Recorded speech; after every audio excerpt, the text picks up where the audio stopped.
Hello, everyone, and welcome back. My name is Daniel, and I am really happy you are here with us today. Hi, everyone. I am Sarah. Thanks for joining us. So, Sarah, today we are talking about letting go of control. And I have a question for you. Are you a control freak? A control freak? That sounds harsh. Okay, let me ask differently. Do you like to plan everything? Do you get anxious when things do not go according to plan? Oh, yes. Definitely yes. Then you might be a control freak.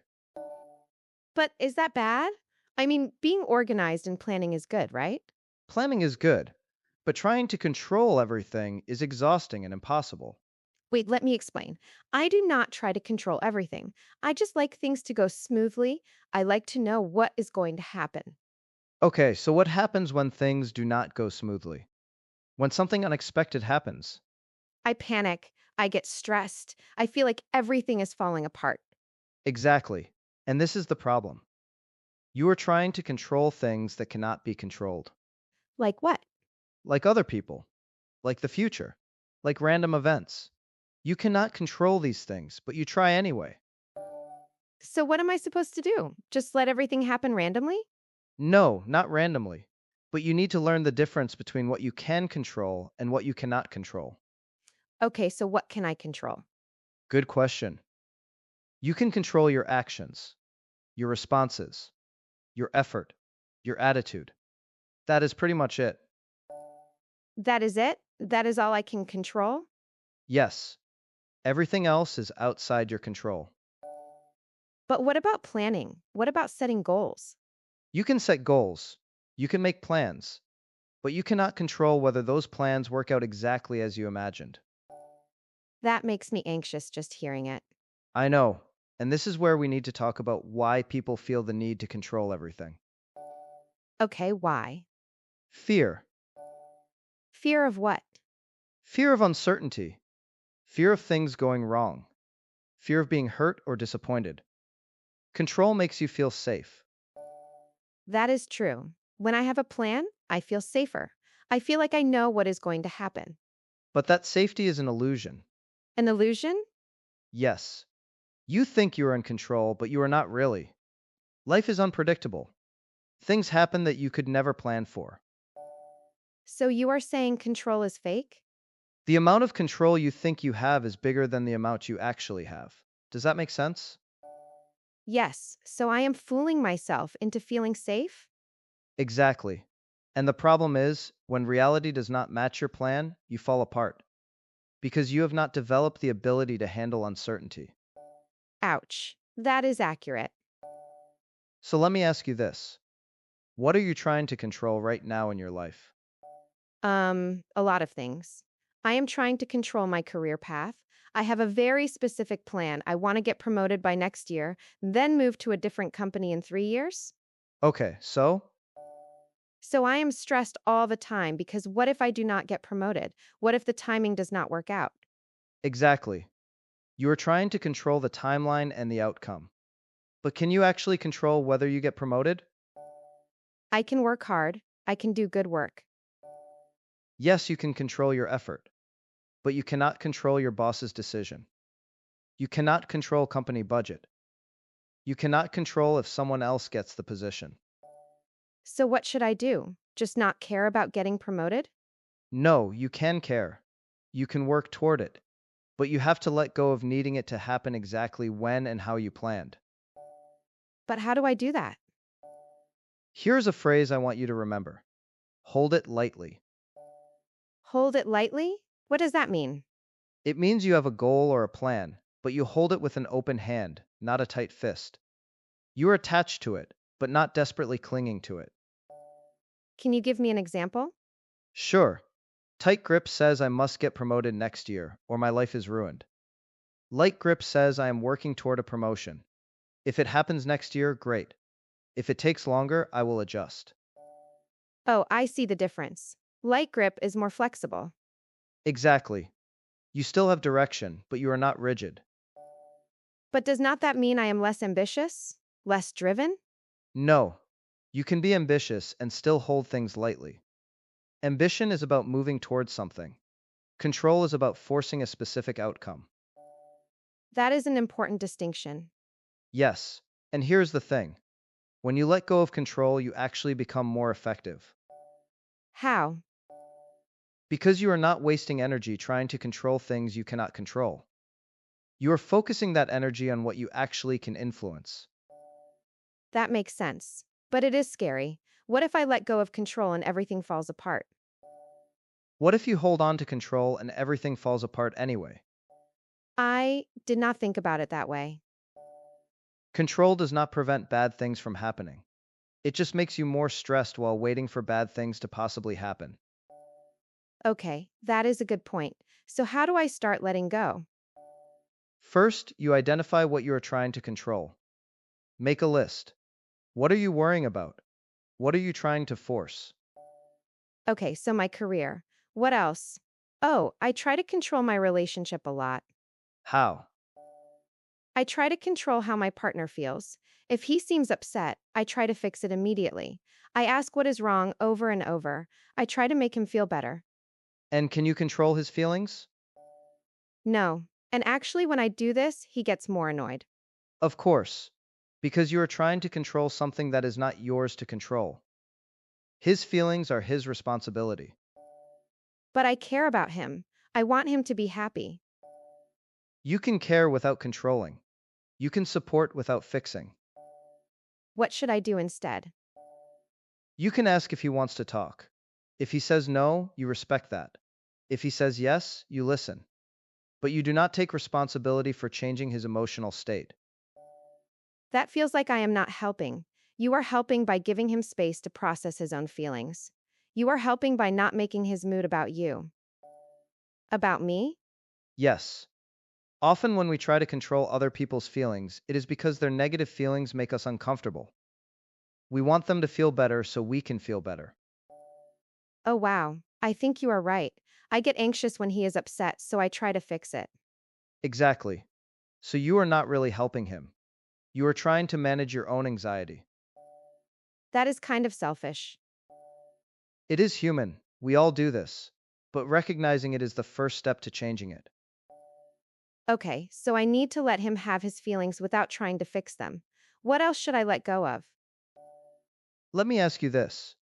Do you worry about what other people think of you? All the time. That is another form of control.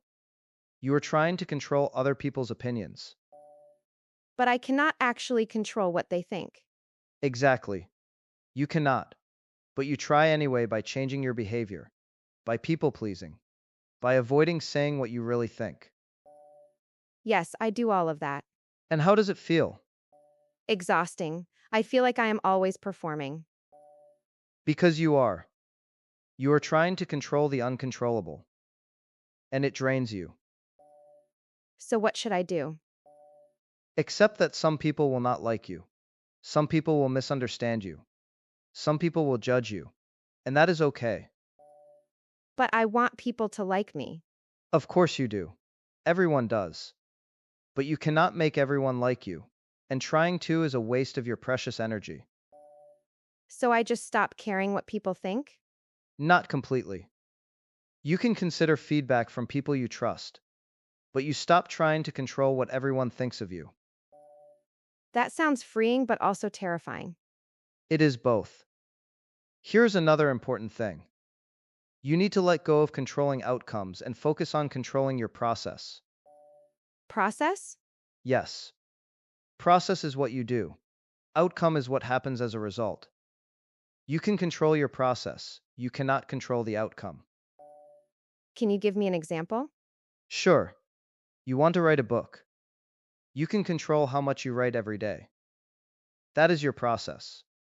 But you cannot control whether the book gets published or becomes successful. That is the outcome.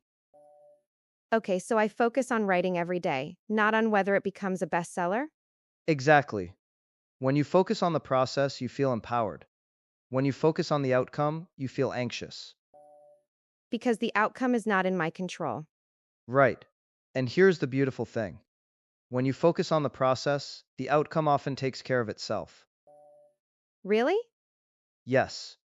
When you write consistently, you get better. You produce work. Opportunities come. But if you only focus on the outcome, you might never start because you are too worried about whether it will succeed. That makes sense. Okay, what about things like health? Can I control my health? You can control your habits. You can eat well. You can exercise. You can sleep enough. But you cannot control whether you get sick or injured. So I do my best and then let go of the rest? Exactly. You take responsibility for what you can influence, and you accept what you cannot. This reminds me of something. Is there a saying about this? Yes, the serenity prayer. It says, "Grant me the serenity to accept the things I cannot change, courage to change the things I can, and wisdom to know the difference." Oh, I have heard that. That is exactly what we are talking about. Yes, wisdom to know the difference. That is key. You need to discern what is in your control and what is not. Okay, so I am starting to understand the concept. But how do I actually practice letting go? First, when you notice yourself trying to control something, pause. Take a breath.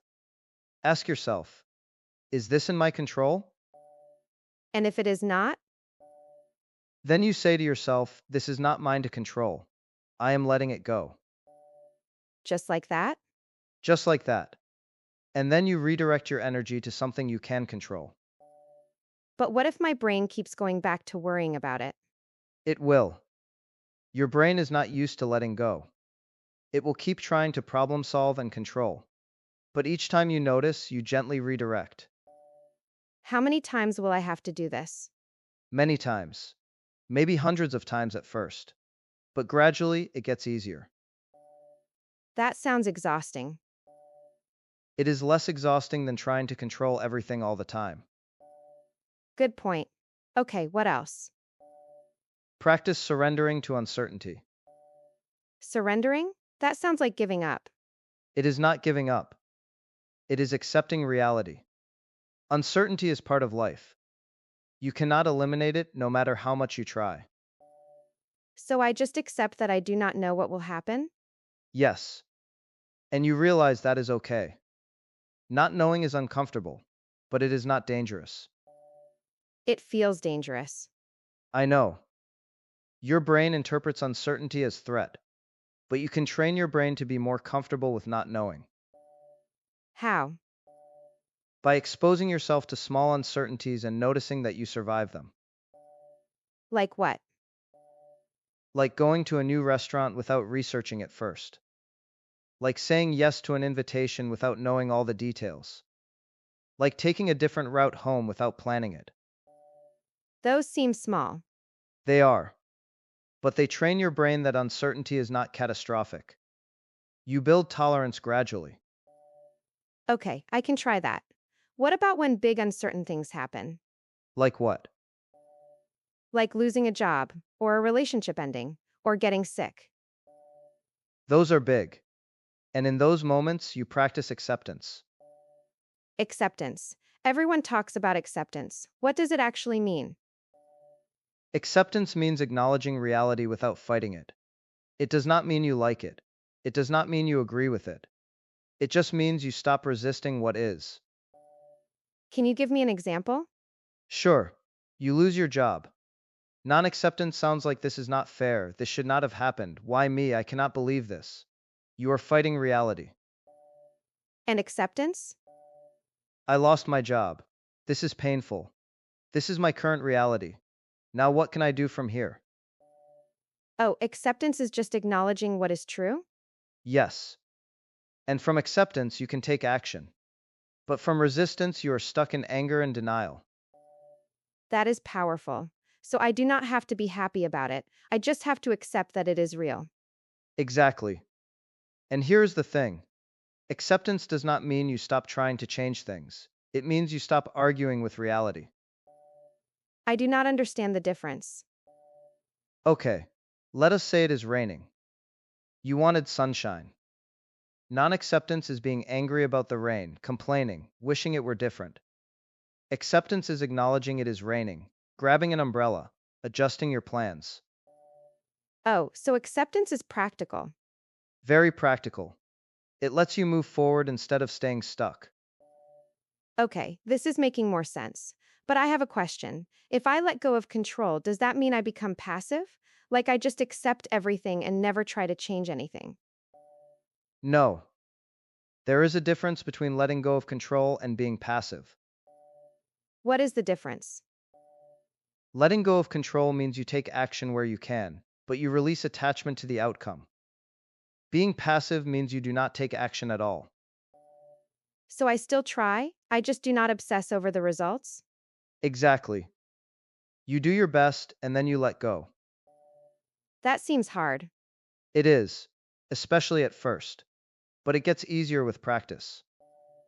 Okay, so I identify what I am trying to control. I ask if it is actually in my control. I redirect to what I can influence. I practice uncertainty tolerance, and I accept reality without fighting it. Perfect summary. And one more thing. Be compassionate with yourself when you slip back into control mode. I will definitely slip back. Everyone does. This is a deep pattern. You have been trying to control things for years, maybe your whole life. You cannot undo that overnight. So when I catch myself trying to control something again, You just notice it. Oh, I am doing that thing again. Okay. And then you let go again. no judgment. No judgment, just gentle redirection. You know what? I am already feeling lighter just talking about this. That is because control is heavy. It is a burden. Letting go is freedom. Freedom. I like that. And here's what I want you to understand. Letting go of control does not mean nothing matters. It means you engage with life without strangling it. Strangling it. That is a strong image. But accurate. When you try to control everything, you squeeze the life out of your experiences. I think I do that. I am so focused on making things go a certain way that I do not even enjoy them. Exactly. But when you let go, you can actually be present. You can experience things as they are, not as you think they should be. That sounds peaceful. It is. And to everyone listening, I want you to ask yourself today, what am I trying to control that I need to let go of? Yes, make a list, write it down, and then practice releasing one thing at a time. You do not have to let go of everything at once. Start small. Let go of one expectation, one need for certainty, one attempt to control someone else. And see what happens. You might be surprised. You might find that things work out even without your constant management. Or they might not work out, but I survive anyway. Exactly. And that is okay too. That is life. Thank you for this conversation, Daniel. I really needed to hear this. You are welcome. And remember, letting go is not weakness, it is wisdom. Letting go is wisdom. I am going to remember that. Good. Thank you so much for listening today, everyone.